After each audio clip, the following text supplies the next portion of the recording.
नमस्कार। कार्यक्रम श्रोतासँग सांसदबाट ठाकुर बेलवासीको। कार्यक्रम श्रोतासँग सांसद तपाईले इमेज एफएम 97.9 र इमेज न्यूज एफएम 103.6 बाट सुन्न सक्नुहुन्छ। कार्यक्रममा हामीले मुलुकको पछिल्लो राजनीतिमाथि केन्द्रित रहँदै व्यवस्थापिका संसदका एकजना सदस्यसँग छलफल गर्ने गर्छौं। आज हामीले एमाले सांसद ऋषिकेश पोखरेललाई आमन्त्रण गरेका छौं। उहाँसँगको छलफलमा तपाई पनि सहभागी हुन चाहनुहुन्छ भने हाम्रो स्टुडियोको टेलिफोन नम्बर 40065525 मा फोन गर्न सक्नुहुन्छ। सहभागी श्रोता मित्रले छोटो तर्कसंगत एउटा मात्र प्रश्न बुझिने गरी राखिदिनुहोला। हामीसँग मोरङका एमाले सांसद ऋषिकेश पोखरेल हुनुहुन्छ।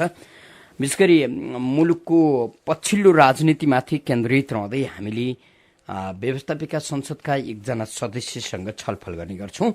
संविधान जारीपछि मुलुकको राजनीति संलिनुको साटो झनपै झन धमिलिएको छ। मुलुकले राजनीतिक गति लिँदै आर्थिक उन्नतिको बाटो हिँड्नु पर्थ्यो, तर राजनीति झन पेचिलो बनेको छ। मुलुकमा अत्यन्तै पेचिला मुद्दाहरू सतहमा आएका छन् र दलहरू एक आपसमा जुधिराखेका छन्, लडिराखेका छन्। मधेसी मोर्चा संविधान जलाउन र च्यात्नमा व्यस्त छ। अझै पनि आन्दोलन मत्थर हुन सकेको छैन। फेरि पनि संविधान जारी गर्न एकजुट रहेका प्रमुख भनिएका 3 दलले संविधान कार्यान्वयन गर्ने सन्दर्भमा खासै विशेष कार्य अगाडि बढाउन सकेका छैनन्। संविधान अत्यन्तै लचिलो छ, उत्कृष्ट छ भन्ने दाबी संविधान पक्षधर दलहरूको छ भने संविधान निर्माण गर्नका लागि, संविधान जारी गर्नमा सहभागी नरहेका मधेसी मोर्चाका कतिपय दल यो संविधान कठोर रहेको र आदिवासी जनजाति सँगसँगै मधेसी को हक अधिकारलाई सुनिश्चित नगरिदिएको जिकिर गरिराखेका छन्, जसका कारण 6 महिना लामो मधेस आन्दोलन मुलुकले खेपिराखेको छ। मधेस आन्दोलनले मधेसलाई मात्रै तहस नहस पारिदिएन, सिङ्गो मुलुकको अर्थतन्त्र र सामाजिक संरचनालाई भत्काइदिएको छ। मधेस आन्दोलन चर्किए सँगसँगै मुलुकका सयौं कल कारखाना बन्द भएका छन् र आर्थिक उन्नति ठप्प भएको छ भने नागरिकले चर्को शास्ति बिहोर्न बाध्य बनिराखेका छन्। नागरिकका दुःख र मुलुकले भोग्दै गरेको पीडालाई सम्बोधन गर्न न त सरकारले केही कदम अगाडि बढाएको छ, न त प्रतिपक्षी दलहरू नै सक्रिय देखिएका छन्। यसकारण पनि मुलुकको अवस्था झनपै झन कमजोर बनिराखेको छ। नागरिक लोकतन्त्र, गणतन्त्र अथवा यो संघीय संरचनाप्रति त्यति धेरै आस्थावान हुन सकिराखेका छैनन्। मुलुकमा गणतन्त्र स्थापना भएसँगै संघीय नेपालको परिकल्पना गरेसँगै संघीयतामा प्रवेश गरेसँगै मुलुक सहज ढङ्गबाट अगाडि बढ्नुको साटो कलह र अत्यन्तै पेचिला मुद्दाहरू सतहमा आउनुले पनि दलहरूप्रतिको विश्वास घट्दै गएको र सँगै संघीय गणतन्त्रको संस्थागत विकास हुनका लागि, गराउनका लागि दलहरूले सफलता हासिल गर्छन् या गर्दैनन्, यो पनि शङ्का उत्पन्न हुन थालेको स्थिति छ। हामी यस्तै विषयमाथि व्यवस्थापिका संसदका एकजना सदस्यसँग छलफल गर्ने गर्छौं। छलफलका लागि आज हामीले एमाले सांसद ऋषिकेश पोखरेललाई आमन्त्रण गरेका थियौं। उहाँसँगको टेलिफोन सम्पर्क अझै भएको छैन, सम्पर्कमा लिने प्रयास हामीले गरिराखेका छौं। उहाँसँगको टेलिफोन सम्पर्कपछि हामी छलफलमा जुट्नेछौँ। तपाईँ पनि छलफलमा सहभागी हुन चाहनुहुन्छ भने हाम्रो स्टुडियोको टेलिफोन नम्बर 40065525 मा फोन गर्न सक्नुहुन्छ। सहभागी श्रोता मित्रले छोटो तर्कसंगत एउटा मात्र प्रश्न बुझिने गरी राखिदिनुहोला।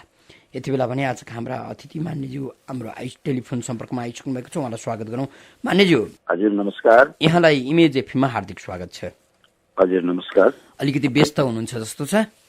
अलिकति सन्दर्भ थियो, ठिकै छ। अब काठमाडौँ बाहिर हुनुहुन्छ, गृह जिल्लामा हुनुहुन्छ, जिल्लाको अवस्था कस्तो छ अहिले? मोरङको अवस्था चाहिँ पछिल्लो बेला सामान्यकरण हुँदैछ र यहाँका गतिविधिहरू चाहिँ राजनीतिक गतिविधिहरू अगाडि बढिरहेकै छन्। सामान्य भनेको चाहिँ तपाईहरूको लागि, राजनीति गर्ने कार्यकर्ता नेताहरूको लागि कि आम जनका लागि सामान्य? होइन, आम जनताका निम्ति पनि सामान्य हुँदैछ। आम जनताको निम्ति पनि अब चाहिँ यहाँ पूर्वमा रहेको नाका जोगमुनी नाका खुल्ला छ। यहाँबाट सहज आवत जावत गर्न सकिन्छ।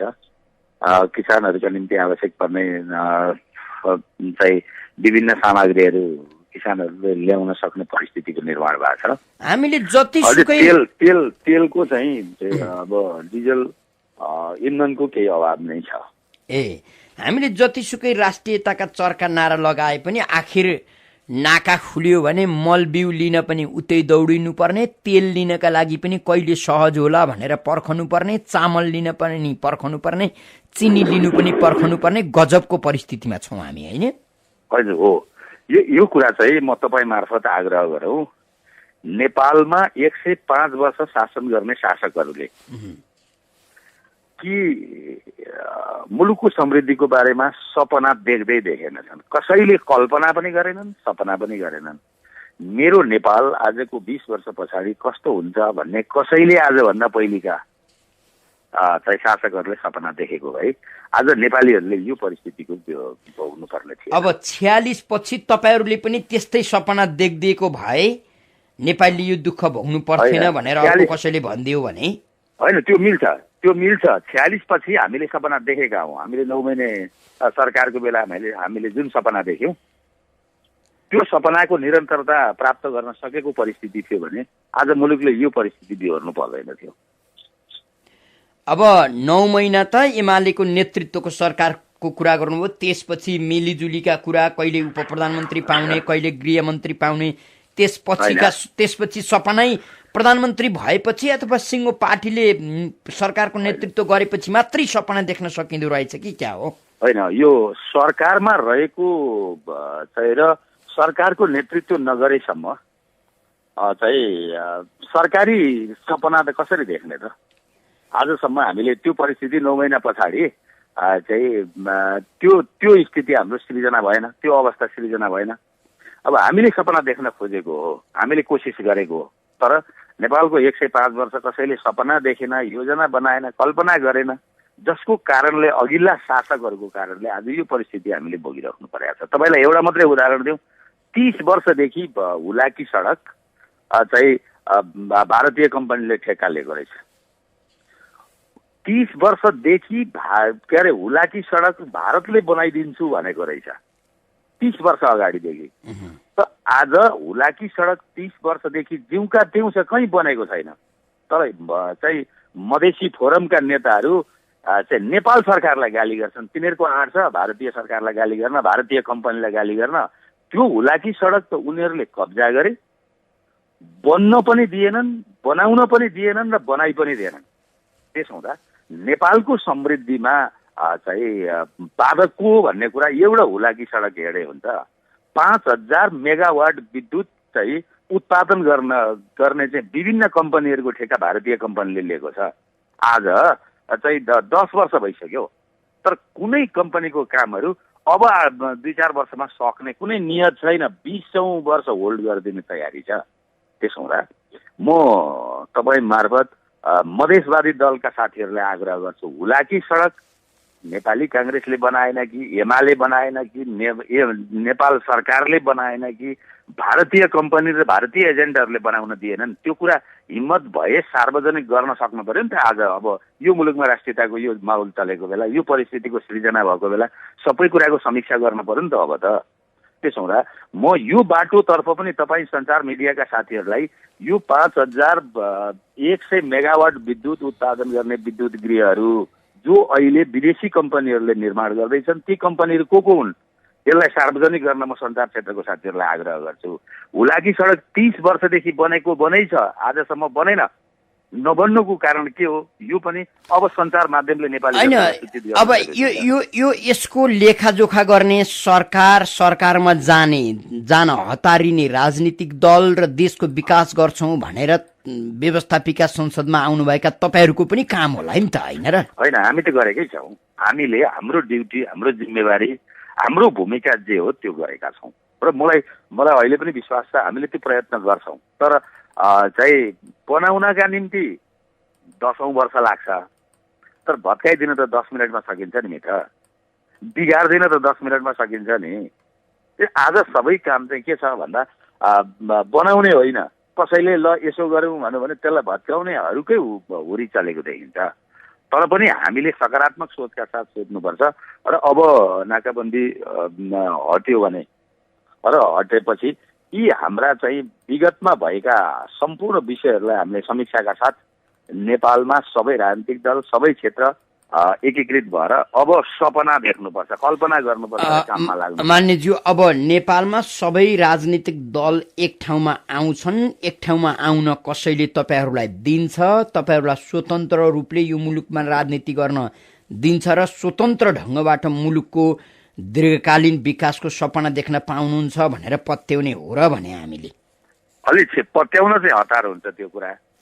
तपाईलाई म तपाईँ मार्फत आग्रह गरौँ, हाम्रो पार्टीको 9 महाधिवेशनका बेला हाम्रो एमालेका केही विद्वानहरूले ठुल्ठुलो समाचार लेख्नुभयो, लेखहरू लेख्नुभयो, हामी चाहिँ स्वतन्त्र भइसक्यौँ, चाहिँ हामीमा उपनिवेश कसैले अब गर्न सक्दैन, हामी उपनिवेशमा छैनौँ भनेर। ती विद्वानहरू आज कहाँ हुनुहुन्छ, किन लेख लेख्दै हुनुहुन्न, म त्यो पनि खोज्दैछु कि हामी कति स्वतन्त्र रहेछौँ भन्ने कुरा त यो 5 महिनाको नाकाबन्दीबाट थाहा भयो। हामी पुँजीवादमा पुगेछौँ या चाहिँ सामन्तवादी अवशेषमै बाँकी रहेछौँ भन्ने कुरा त यो 5 महिनाको नाकाबन्दीले हामीलाई देखायो। ती विद्वानहरूका लेख पढ्न खोज्छु, मैले अहिलेसम्म भेटेको छैन मित्र। हजुर, हामीसँग कोही श्रोता मित्र हुनुहुन्छ, प्रश्नका लागि उहाँलाई स्वागत गरौँ। को बोल्दै हुनुहुन्छ? हजुर नमस्कार हजुर, म मानबहादुर खड्का हजुर। हजुर भन्नुहोस्, प्रश्न गर्न सक्नुहुन्छ। सांसदजीलाई नमस्कार। हजुर नमस्कार मानवजी। हजुर, अब 46 साल पछिको पहिलो तपाईँको 9 महिने शासनकाल पछि गिर्जाबाबुले टनकपुरमा सन्धि गरेर आएपछि तपाईँहरूले गएर ल्याब चाहिँ लाएर पुरा शारदा ब्यारेज र शारदा उपत्यका भारतलाई सुम्पिनु भयो पहिलो। दोस्रो कुरा म गर्दैछु हजुरलाई, त्यो सन्धि लागू गर्नको निम्ति तपाईँहरूको पार्टीमा कति विखण्डन भयो त्यतिखेर र कति तपाईँको द्वन्द्व चर्क्यो त्यो पनि सर्वविदित छ। अहिलेसम्म सबैले, मैले बिर्सा छैन भने अरूले पनि नबिर्सिनु भयो होला। दोस्रो कुरा, माधव कमरेडले तपाईँको अरुण प्रोजेक्ट नेपालमा एडिबीले लगानी गर्न थालिसकेको प्रोजेक्टलाई उहाँले यत्रो प्रोजेक्ट हामीलाई काम छैन भनेर उहाँको हस्ताक्षर सहितको पत्र एडिबीमा गएको हुनाले त्यहाँ भारतीय स्वार्थ गाँसिएको थियो। त्यो सन्धि तपाईँको त्यो अरुण प्रोजेक्ट रद्द खाइदिनु भयो तपाईँहरूको महासचिवले, त्यो पनि सर्वविदितै छ। तपाईँलाई म तेस्रो दृष्टान्त दिन खोजेछु। हालचालै योभन्दा अगाडिको सरकारको पालामा जब खगराज अधिकारी तपाईँको स्वास्थ्य मन्त्री हुनुभएको थियो र उहाँको पालामा एउटा भारतसित एमओयू भएको छ, नेपालको जडीबुटी सम्पूर्ण अर्थतन्त्रका तिनी मेरुदण्डका हाम्रा जुन हिमाली जडीबुटी छन् ती सम्पूर्ण भारतीय पक्षलाई सुम्पिएका छौँ हामीले। त्यो हामीले छुन पाउँदैनौँ, त्यो प्रयोग गर्न पाउँदैनौँ र पेटेन्ट राइटसम्म हामीले भारतलाई सुम्पिएर यस्तो घातक काम, देशलाई दीर्घकालीन रूपमा घातक काम पनि गर्ने हाम्रो एमाले पार्टीकै मान्छे हौँ। यसलाई सबैले स्वीकार गर्नुहुन्छ कि हुन्न? ल के दिनुहुन्छ जवाफ दिनु होला। धन्यवाद मानवजी। तपाईँले उठाउनु भएका विषयहरूमध्ये यो स्वास्थ्य सम्बन्धीको विषय चाहिँ, यो एमओआईको विषय चाहिँ मलाई सबै कुरा जानकारी छैन, मैले सुनेको मात्रै हो। तर तपाईँले भनेकै लाइटमा तपाईँले भनेकै लाइटमा त्यो एमओआई भएको छ भन्ने कुरा मलाई अहिले म तपाईँ मार्फत भन्न सक्दिनँ, मैले पनि त्यो विषयलाई हेर्नु छ। तर दुईटा विषय, एउटा अरुण तेस्रोको विषयमा एमाले अथवा एमालेको नेताले त्यो बेला जे जसरी बुझेर अगाडि बढ्न सक्नुपर्छ त्यो बुझेको चाहिँ सम्पूर्ण रूपमा बुझेको परिस्थिति होइन। त्यसमा एमाले त्यो बेला हामीले समीक्षा कम गरेछौँ भन्ने विषय आफूले राखिसकेको पनि छ। त्यस्ता कुराहरूबाट सिकेर पछिल्लो बेला एमाले अरुण तेस्रोको बारेमा कार्यक्रम अगाडि बढाउने कुरामा पनि एमालेकै पहल कदमीबाट त्यो चिज अगाडि बढाएको छ। अब तेस्रो कुरा यो महाकाली सन्धिको कुरा छ। यो सन्धिको बेला त त्यही बेलै प्रशस्त उठेको कुरा हो र त्यो बेला पनि र अहिले पनि म राष्ट्रियताको मामलामा त्यो बेला एमाले कुनै कमजोरी गर्यो अथवा चाहिँ एमाले त्यो बेला राष्ट्रियताको मामलामा चाहिँ कहीँ झुक्यो भन्ने मलाई लाग्दैन। र मानवजी तपाईँ मार्फत उठेका विषयहरू जे हुन् ती इतिहासका एउटा सम्झना लायक चिज हुन् र तीबाट पाठ सिक्नु बाहेक अब हामीसँग अर्को कुनै विकल्प छैन। तर फेरि पनि नि मान्यज्यू पाठ नेपाली राजनीतिले अथवा दलहरूले कहाँ सिक्छ र? बरु उग्रता, आफ्नो कमजोरी, आफ्नो बालापनलाई सतहमा ल्याइरहने काम त गरिराखेका छ नि, होइन र भने? होइन, आफ्नो अनुकूलको ठेक्कापट्टा गर्न पाइयो भने जस्ता सुकै राष्ट्रघाती काम पनि सही भए, आफ्नो अनुकूलतामा आफ्नो निर्देशनमा ठेक्कापट्टा गर्न पाइएन भने त्यो राष्ट्रघाती भयो। यही होइन नेपाली राजनीतिको पछिल्लो चरित्र? त्यो पनि होइन। हामीले तपाईँ मार्फत फेरि अर्को एउटा आग्रह गरौँ मित्र, होलसेलमा कुनै पनि विषयको समीक्षा गर्नु जरुरी छैन। यहाँ अहिले पनि राजनीतिभित्र जेनेरेसन बीचको विषयलाई हेर्नु होला। केही नेतृत्वको कारणले, केही नेताहरूको कारणले उठाएका कतिपय विषय आम राजनीतिको चाहिँ टेन्डेन्सी बन्नुपर्छ र त्यही विषयभित्र दोस्रो जेनेरेसन पनि जानुपर्छ भन्ने होइन। त्यसो हुँदा आम रूपमा यो विषयलाई समीक्षा गर्नु र गरेर प्रेसर गर्नु बाहेक ती विषयलाई चाहिँ हामीले गलतलाई गलत हुन् र ठिकलाई ठिक हुन्, अब कम्तीमा स्थायित्वको बाटोभित्र र प्रगतिको बाटोभित्र जानुपर्छ, हिजो गरिएका यी काम गलत हुन् भनेर समीक्षा गर्नु बाहेक हामीसँग अर्को विकल्प छैन। फेरि पनि राजनीति र व्यापार फरक कुरा हो। राजनीति र व्यापार फरक कुरा हो र अहिले केही राजनीतिभित्र व्यापार भएको देखिन्छ। त्यसकारण तपाईँले उठाउनु भएको कुरा कतिपय ठाउँमा प्रदर्शित हुने परिस्थिति बन्यो र तपाईँ मार्फत त्यो कुरा आइरहेछ। तर राजनीति एउटा सेवाको विषय हो र व्यवसाय फरक कुरा हो। त्यसो हुँदा हामीसँग फेरि अर्काको श्रोता हुनुहुन्छ, उहाँलाई स्वागत गरौँ। को बोल्दै हुनुहुन्छ, कहाँबाट? नमस्कार अतिथिज्यू। हजुर भन्नुहोस्। म गंगा प्रसाद शर्मा नेपाली। जलविद्युत विषयमा तपाईँको विश्लेषण सही छ, तर तपाईँको माउ नेता नै प्राकृतिक स्रोत सम्पदा भारतलाई सुम्पन लालायित छन्। अब भारतलाई सुम्पेको कर्णाली लगायतका आयोजना रद्द गर्न अति आवश्यक छ। तपाईँको पार्टीले त केही गर्ला जस्तो मलाई लाग्दैन। तपाईँको भूमिका कस्तो हुन्छ नेपाली नागरिकको पक्षमा, भन्नुहोस् त? त्यस्तो कुरै होइन। तपाईँको एउटा कुरासँग मेरो सहमत छैन। नेकपा एमाले राष्ट्रियताको मामलामा र राष्ट्रियताको पक्षमा छैन भने यो देशमा कुन चाहिँ पार्टी छ जसले आजसम्म यो देश थामेको छ? विखण्ड हिजो जातीयता द्वन्द्वको विषयमा मुलुक अप्ठ्यारो पार्ने परिस्थितिमा कसले बचायो? आज तराई हिमाल पहाडको बिचमा जुन द्वन्द्व लगाएर मुलुकलाई एउटा चाहिँ नृशंस परिस्थितिमा पुर्याउने परिस्थितिबाट कसले बचायो? र एमाले पनि यो मुलुकको राष्ट्रियताको पक्षमा छैन भन्ने त्यो कुरा म तपाईँसँग सहमत छैन। एमाले नै हो मुलुकलाई आजसम्म बचाएर लिएर आउने। अहिले नै आजै पनि यही संविधान निर्माणको प्रक्रियासँग जोडेर मुलुकमा भएका चाहिँ जातीय विध्वंसहरू निर्माण गर्ने र मुलुकलाई ध्वस्त पार्ने नियतलाई रोक्ने एमाले नै हो। त्यसकारण हिजोका कतिपय परिस्थितिमा पनि एमाले नै मुलुकको चाहिँ अस्मिता रोकेर बचाएर आएको छ। त्यसकारण म आग्रह गरौँ, मलाई लाग्छ एमालेको दोस्रो जेनेरेसन पनि राष्ट्रियताको पक्षमा कहीँ कतै झुक्दैन र झुक्दैन। अच्छा, हामीसँग फेरि अर्काको श्रोता हुनुहुन्छ, उहाँलाई स्वागत गरौँ। को बोल्दै हुनुहुन्छ? म विश्वनाथ श्रेष्ठ सामाकुसीबाट। जोजोलोपा सांसदज्यू। हजुर नमस्कार। नमस्कार जोजोलोपा। म छोटो प्रश्न गर्न चाहन्छु। यो नयाँ बनेको संविधानमा संशोधनको प्रावधान छ, हजुर बुझ्नुभयो होइन? अब यो संशोधनको प्रावधान अनुसार मलाई चित्त नबुझेका यो नयाँ संविधानको दफा उपदफा बारे मलाई चित्त नबुझेको कुराहरूलाई लिएर मैले निवेदन लेखिदियो भने संशोधन हुन्छ, अथवा 10-20 हजार सडकमा उत्रेर आन्दोलन गर्यो भने संशोधन हुन्छ, अथवा 2-4 हजारले गोली नखाइकन के को संशोधन गर्ने भन्यो भने अब हामीले चित्त नबुझेका कुराहरूलाई लिएर कहाँ फरियाद माग्ने? जवाफ पाऊँ। धन्यवाद। तपाईँको प्रश्नप्रति म हार्दिक सम्मान गर्छु तपाईँको प्रश्नलाई।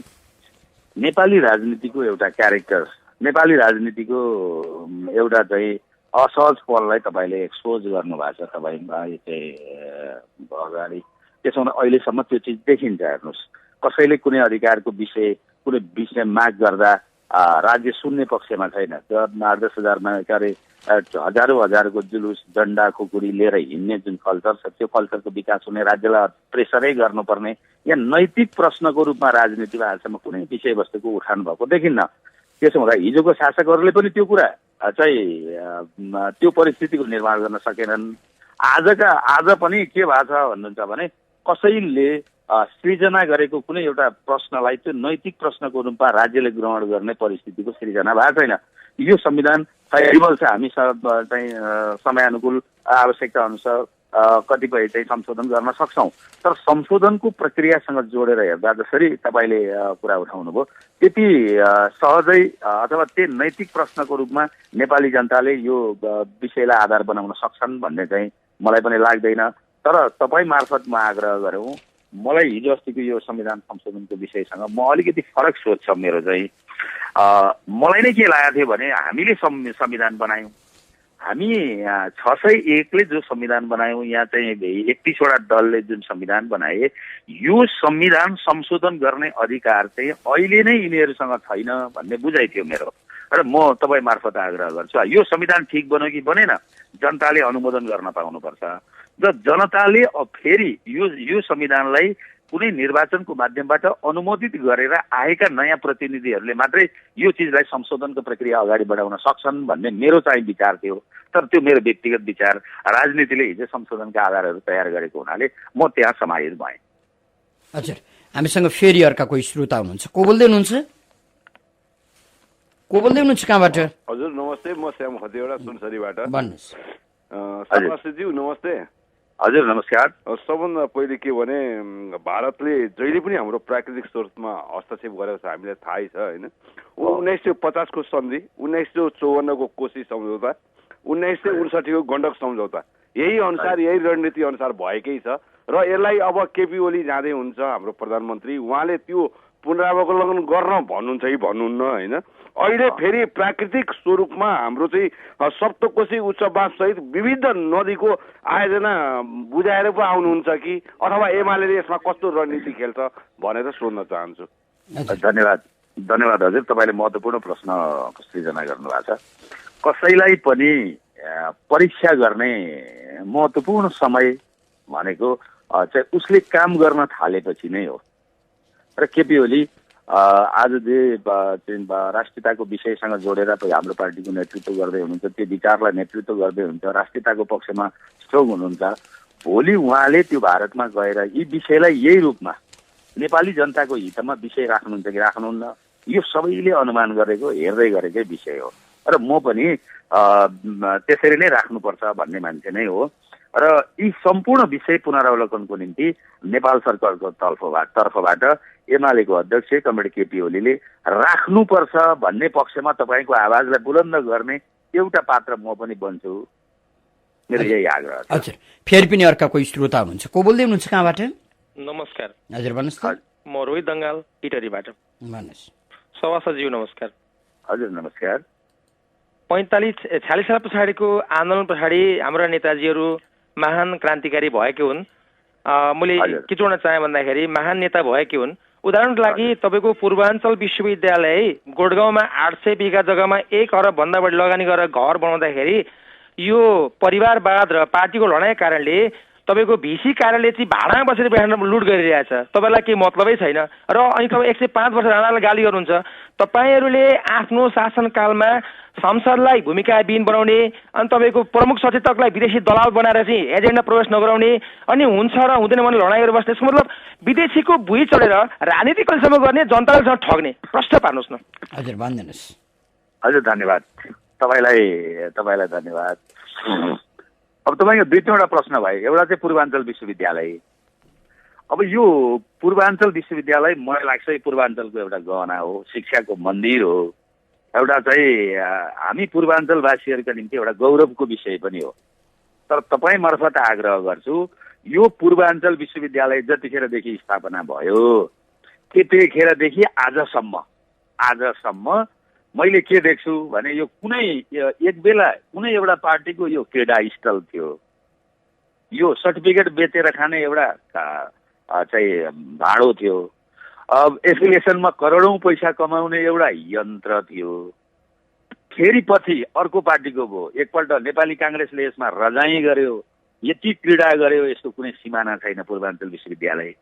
त्यो पछि फोरमले यति क्रीडा चलायो, यसको कुनै सिमाना छैन, कसैले देख्न मिल्दैन थियो। त्यहाँ गएर त्यो विश्वविद्यालयमा म नै हुँ, यो पूर्वाञ्चल विश्वविद्यालयको केन्द्रीय कार्यालय गोडगाउँ हुनुपर्छ भन्दै यहाँ लडाइँ लड्ने, त्यो बेला तपाईँ कहाँ हुनुहुन्थ्यो त्यो मलाई थाहा छैन। त्यसो हुँदा यो पूर्वाञ्चल विश्वविद्यालयको अहिले पनि चाहिँ सदनमा आएका कतिपय विषयवस्तुहरूमा विषय उठाउने मध्येको एउटा नाम ऋषिकेश पोखरेल नै हो। मित्र, तपाईँ कता हुनुहुन्छ? त्यसो हुँदा म आज पनि तपाईँ मार्फत आग्रह गर्छु, गोठगाउँमा जे सम्पत्ति छ, विश्वविद्यालयको जे परिस्थिति छ, त्यो परिस्थितिलाई यदि समृद्ध बनाउने हो, पूर्वाञ्चलको गहना बनाउने हो भने म तपाईँ मार्फत सबैलाई आह्वान गर्छु, यो पूर्वाञ्चल विश्वविद्यालयको केन्द्रीय कार्यालय त्यो गोठगाउँमै हुनुपर्छ। त्यो सम्पूर्ण फङ्सन त्यहाँ सञ्चालन हुनुपर्छ, एउटा पद्धति र प्रक्रियाबाट जानुपर्छ। त्यसमा म तयार छु, म तपाईँको भावनासँग सहमत छु। अब जहाँसम्म विदेशी एजेन्टको कुरो म मार्फत तपाईँले कुरा राख्नुभयो, म तपाईँलाई आग्रह गरौँ, अस्ति संविधान बनाउँदाखेरि संविधानको पक्ष र विपक्षमा मतदान गर्दा हात उठाउँदा को भारतीय एजेन्टहरू नेपालमा रहेछन् सार्वजनिक भएको छ। को चाहिँ विदेशी एजेन्टहरू नेपाललाई सबै अस्थिर राख्न चाहँदा रहेछन्, त्यो कुरो चाहिँ छर्लङ्ग त्यहाँ भएको छ होइन, मान्छेका नामहरू सहित सार्वजनिक भएको छ। म हिम्मत भए, ताकत भए, म यो तपाईँ युवा पनि होला, त्यो चाहिँ संसदको त्यो बेलाको चाहिँ भिडियो टेपहरू मागेर सार्वजनिक गर्दै जनतालाई सचेत गर्नका निम्ति म आह्वान गर्छु। हजुर, हामीसँग फेरि अर्का कोही श्रोता हुनुहुन्छ, उहाँलाई स्वागत गरौँ। को बोल्दै हुनुहुन्छ? नमस्कार सर, म सिराबाट अमिर यादव। हजुर नमस्कार। सांसदज्यू अभिवादन। हजुर अभिवादन, नमस्कार। ल मान्यज्यू, यो संविधान बनाउँदा 2072 को संविधान बनाउँदा मुख्य 3टा दल मिलेर बनाएको हो, त्यो त प्रष्टै छ। हजुर, तर यो मधेसी जनतालाई गाली गर्ने ठिक्का हाम्रो ओली कमरेडले अथवा नेकपा एमाले लिएर मधेस बिगार्ने, तपाईँ मोरङबाट उठ्ने, ओली कमरेड झापाबाट उठ्ने, झलनाथजी इलामबाट, भीमरावलजी के छ भने अछामबाट, तर यहाँ एमाले जुन मधेसमा कार्यकर्ता लागेछ त्यसलाई माखो साङ्लो दुनियाँ जहान विभिन्न अपशब्द प्रयोग गरेर के नेकपा एमालेको टेन्डरमा परियो गाली गर्ने जुन यो मधेसी जनतालाई। किनभने हामीलाई संगठन बनाउन के भएछ त्यसको तपाईँ जवाब दिनुहोस्। एक हुलाकी सडकको बारेमा तपाईँहरू अधि हाउसमा आवाज उठाइदिएको भए योभन्दा पहिला हाम्रो छाती 36 इन्चबाट 40 इन्च हुन्थ्यो र 9 लाख भोट जुन गएछ संविधान सभामा त्यो 12 लाख भोट जान्थ्यो। सायद यो काङ्ग्रेस भन्दा पनि 13 लाख पनि जान सक्थ्यो नेकपा एमालेको पक्षमा।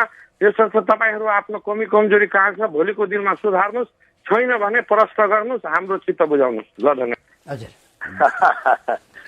धन्यवाद, तपाईँलाई मेरो हार्दिक नमस्कार छ। तपाईँ जस्तै म पनि भारतीय सिमानाको बोर्डरको 10 गजाको छेउमा जन्मेको, हुर्केको, बढेको एउटा मधेसी जनताको छोरा हुँ।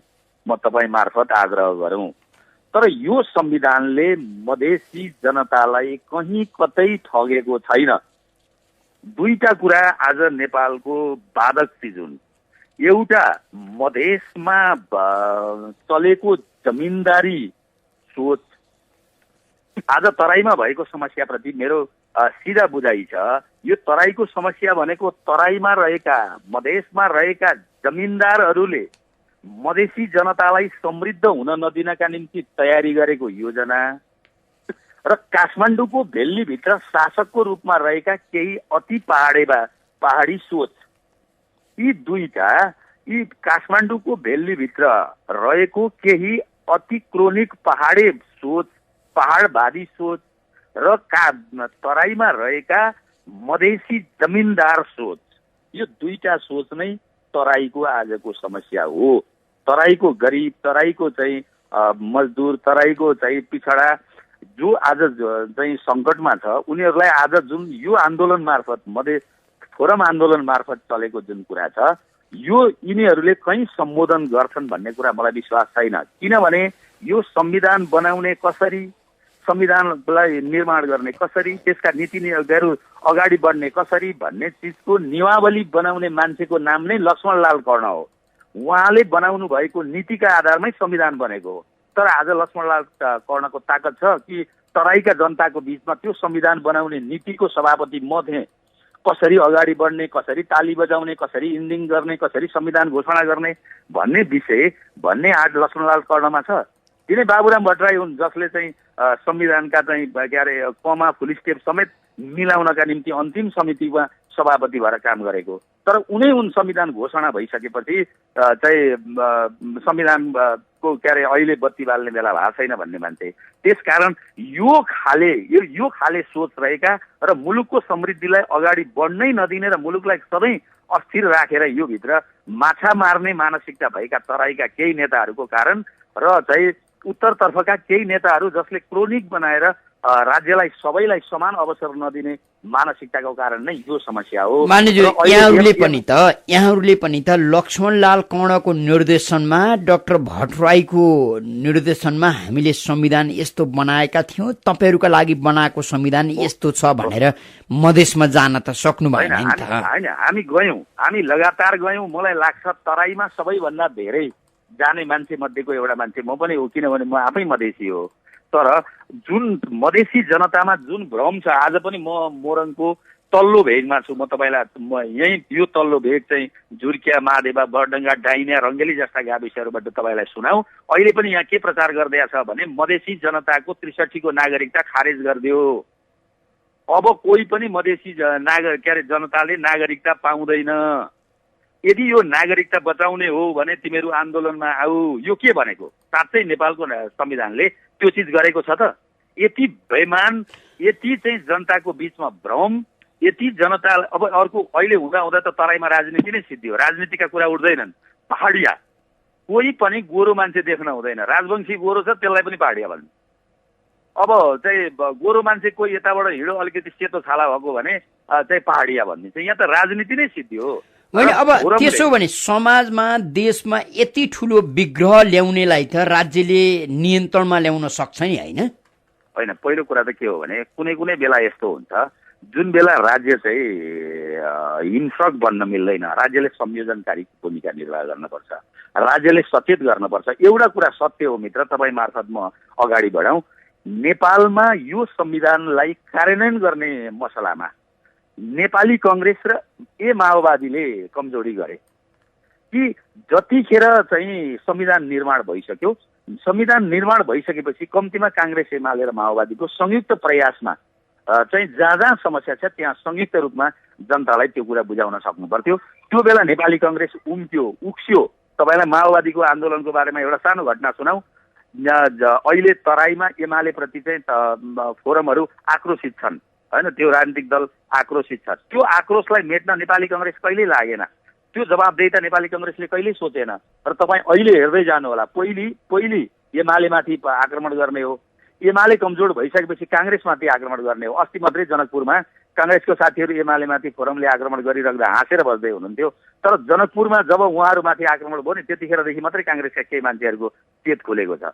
अहिले अस्ति रङ्गेली घटनामा पनि फोरमको मान्छेहरूले मात्रै आक्रमण गरे होइन, त्यहाँ चाहिँ पहाडियाको नाममा चाहिँ कांग्रेस र माओवादीका मान्छेहरूले पनि साथ दिएर त्यो परिस्थितिको निर्माण भयो। त्यसो हुँदा म तपाईँ मार्फत सबै तराईवासी दाजुभाइ दिदीबहिनीहरूलाई हार्दिक आग्रह गर्छु, पहिलो संविधानको भाग 2 पढिदिनुहोस्। नागरिकताको विषयमा के लेखेको छ? यही संविधान हो। समानुपातिक सहभागिताको सिद्धान्तको आधारमा हामीले चाहिँ सबैलाई प्रतिनिधित्व 45% आरक्षणको व्यवस्था गरेका छौँ। तपाईँ एउटा नेपाली चेली भारत बिहे गरेर दिएर 8 वर्ष पछाडि 2टा छोराछोरी जन्मेर चाहिँ नेपाल फर्केर आइन्, उनी अलपत्र परिन् भने उनका छोराछोरीले नागरिकता पाउने प्रबन्ध नेपालमा गरेका छौँ। तर नेपालबाट बिहे गरेर लिएर गएकी छोरीले 7 वर्ष 10 वर्ष पर्खिनुपर्छ भारतीय चाहिँ नागरिकता प्राप्त गर्नका निम्ति। तपाईँ यत्रो ठुलो डिफरेन्स छ र यति धेरै भएको छ, यो कुरा जनतालाई बुझाउनै सकिएन, जनतालाई बुझ्नै दिएन। तपाईँ त्यति मात्रै होइन, चाहिँ यही संविधान हो। कोही पनि नेपाली नागरिकताबाट वञ्चित हुनुपर्ने छैन भनेर संविधानमा लेखेको यही संविधान होला, होइन? त्यही भारतमा 11% चाहिँ आरक्षणको व्यवस्था छ, नेपालमा 45% आरक्षणको व्यवस्था छ। यो कुरा जनतालाई बुझाउनै सकिएन। तपाईँ त्यही भारतमा चाहिँ 5 करोड मुसलमान चाहिँ मतदाता छन्, त्यहाँ 23 जना प्रतिनिधि छ। तपाईँ यदि 5 करोड मुसलमान भएको देशमा 23 जना प्रतिनिधि छन्, त नेपालमा चाहिँ आजको समानुपातिकको परिस्थिति हेर्नुहोस्। यदि 5 करोड, यदि साँच्चै भारत चाहिँ समावेशी छ भन्ने कल्पना कसैले गर्ने हो भने त 100 मुसलमानको प्रतिनिधित्व त्यो त्यहाँ हुनु पर्थ्यो। आज मुस्लिम सङ्घर्ष समिति भनेर यहाँ मुसलमान साथीहरू दौडिराख्नु भएको छ। म उहाँहरूलाई आग्रह गर्छु कि तपाईँ साँच्चै समावेशी खोजेको हो भने भारतको चाहिँ तुलनामा नेपालमा हेर्नुहोस् यहाँ कति समावेशी छ। यहाँ 45% समावेशी छ, भारतमा 11% समावेशी छ। यो कुरा तराईको जनतालाई हामीले बुझाउनै सकेनौँ, जानै दिएनन्। त्यहाँको परिस्थिति झन् भान्नुभन्दा बिस्तारै बुझ्लान् भन्ने हाम्रो पनि आशा हो र हामी अहिले तराई जागरण अभियान मार्फत तराईका नेपालका सबै भागमा हामी चाहिँ संविधान बुझाउने अभियानमै छौँ। त्यही अभियानसँग म पनि मोरङमा छु। हजुर, मानिज्यू यहाँले आफ्नो व्यस्त समय इमेज एफएमलाई उपलब्ध गराइदिनु भयो, धेरै धेरै धन्यवाद दिन्छु। हजुर धन्यवाद। हजुर, आदरणीय श्रोता, कार्यक्रम श्रोतासँग सांसदमा आज हामीले एमाले सांसद ऋषिकेश पोखरेलसँग छलफल गर्यौं। कार्यक्रम सुनेर र कार्यक्रममा आफ्नो सहभागिता जनाइदिएर साथ दिनुहुने सम्पूर्ण श्रोता मित्रलाई धेरै धेरै धन्यवाद दिँदै सहकर्मी रमेश महर्जन अनि अनिश साकेका साथमा ठाकुर बेलवासी बिदा हुन्छु। नमस्कार।